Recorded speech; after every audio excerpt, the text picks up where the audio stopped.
Ինչի եմ ասում, որովհետև հիմա բարեկային ծառայության բոլոր մեքենաների վրա 102-ը կա։ Այսինքն այդ երբ որ արդեն շրջանառությունից ամբողջան հանեք համարները, այդ մեքենաների վերադիզայնի հետ կապված ենթադրում եմ, որ բավականին ծախսալ լինել, որովհետև բան է, էլի։ Բայց առիթից օգտվելով, որ ելույթ ունենամ, երկու մտահոգիչ հարց, քանի որ ներքին գործերի նախարարի տեղակալն եմ։ Մի հարցի մասին առիթ ունեցել եմ խոսելու, խոսքը վերաբերում էր Հայաստանում բենզալցակայաններից մեկի ակցիան,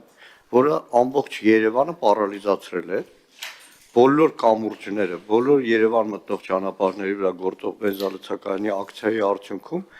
համատարած ուղղակի պարալիզացվել էր Հայաստանում երթևեկը։ Օրերս հանրության մեջ էլի մեծ դժգոհություն առաջ բերել եւ առաջին իսկ պահի Երևան մտնող մայրուղիներից մեկում կառուցված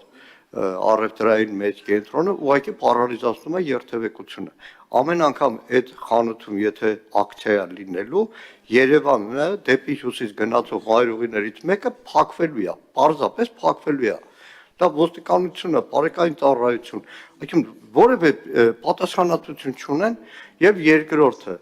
օրերս մի աղմկարույց դեպք է տեղի ունեցել Հայաստանում ֆուտբոլային խաղից հետո խոսքը վերաբերում է լեհ երկրպագուների, հիմա պարզվում է ռուս երկրպագուների միջև բախում։ Ցանկացած փոքր ակցիայի ժամանակ բոլոր հատուկ նշանակության ստորաբաժանումները ոստիկանությունը լցնում է, եթե խոսքը վերաբերում է անդիմադիր գործիչներին։ Որևէ մեկի համար գաղտնիք չի, որ լեհ երկրպագուները ամբողջ աշխարհում հայտնի են իրենց ագրեսիվությամբ։ Չէ, լեհերը բավականին շատ ավելի շատ։ Լավ, կանխարգելիչ միջոցառումներ հնարավոր չէր իրականացնել, որ խաղից հետո ոստիկանական որոշ ստորաբաժանումներ ուղեկցեն ու քաղաքի կենտրոնում պագրոմներ չլինեն, պագրոմ բառն ասեմ, էլի։ Պարոն Մկրտչյան, քանի որ օրինակին չի վերաբերվում, դու կարող եք առանձին կարճով, որ հասնենք արտահերտնիստը սկսվելու Շատ խնդրեմ արագ։ Պարոն Մարուկյան, այդ 112102 ընթացիկ ծախսային հարցերը դրանք մեծ խոշոր ծախսեր չեն։ Ինչ վերաբերվում է բենզալցակայանի կամ առևտրի կենտրոնների, ես ձեզ կարող եմ եւս տասնյակ պատճառներ թվարկել խցանումների հետ կապված։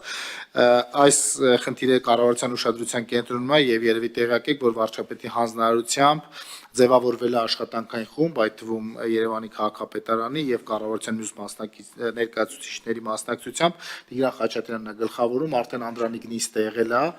խցանումների հետ կապված խնդիրների լուծման մասով, էլի, եւ քննարկումներ են տեղի ունենում, այդ բոլոր պատճառներին անդրադարձ կատարվելու են տեղ, ինչ վերաբերվում է այդ բախմանը, որ տեղի ունեցել,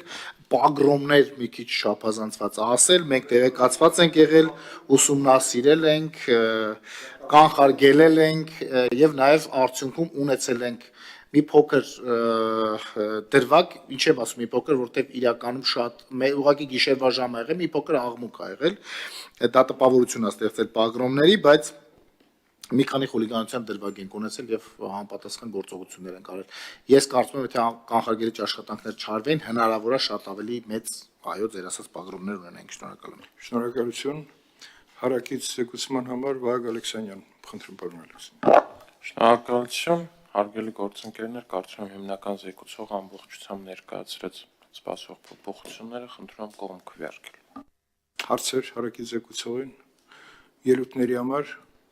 ես մի փոքր արձագանք եմ խցանումներին, ասեմ, որ ազգային ժողովում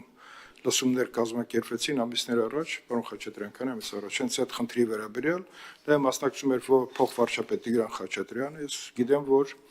արձանագրություններ ուղարկվել են պարոն Տիգրան Խաչատրյանի գրասենյակ, որտեղ լսումները վեր են հանել բազմաթիվ լուծվելիք հարցերի մասին պատկերացումներ եւ ես կարծում եմ, որ նաեւ մեր հանձնաժողովը, որը նախաձեռնել էր այդ լսումները, պետքա նաեւ այդ արձանագրությունների ներառված կետերը ուշադրության կենտրոնում պահի, դա որպես արձագանք։ Ելույթների համար հերթագրում չունենք ելույթներ, եզրափակիչ, պարոն Ալեքսանյան, քվեարկության եմ դնում այսօրվա ներառված երկրորդ ընթերցման օրինագիծը փոփոխություններով հանդերձ առաջարկված փոփոխություններով, որը տեխնիկական բնույթ է կրում, ովքեր են կողմ, դեմ, ձեռնպահ,